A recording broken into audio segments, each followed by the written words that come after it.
Proclamer la vérité en toute humilité. Commentaire de l'Évangile de Jésus-Christ selon Saint Jean, chapitre 1, versets 19 à 28.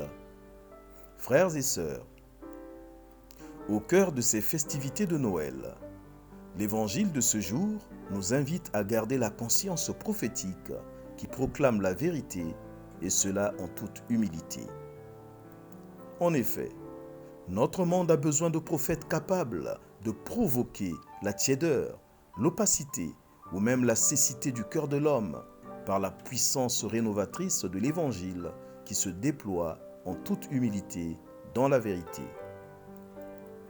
Ainsi, Jean révèle en toute vérité ce que les autres ne connaissent pas. Au milieu de vous se tient celui que vous ne connaissez pas. Et avec humilité, une humilité désarmante, lui, le célèbre prophète, il se rabaisse avec réalisme pour ne pas faire inutilement écran à plus grand que lui.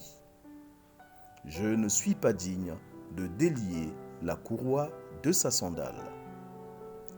Par cette déclaration, Jean quitte les hauteurs de sa célébrité pour confirmer son rôle de celui qui court devant et au devant de celui qui vient, le Messie encore inconnu du peuple de Dieu.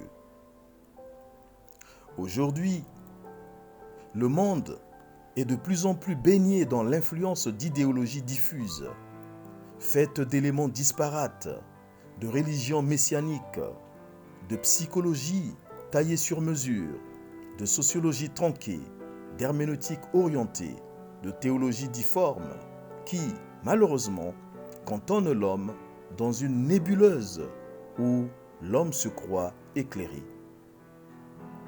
Dans ce contexte, comme du temps de Jean le Baptiste, il faut des hommes et des femmes humbles mais résolument soutenus par la vérité aux tripes pour indiquer rigoureusement le chemin, la porte, l'unique bon berger, Jésus-Christ. Il faut reconnaître que ce ne sera pas sans risque, car l'humilité et la vérité qui vont de pair transforment en profondeur et donc ne seront jamais appréciées des ténèbres. En refusant de faire de l'à peu près, de l'approximatif, l'agir de Jean le Baptiste a été ajusté au rythme voulu par Dieu.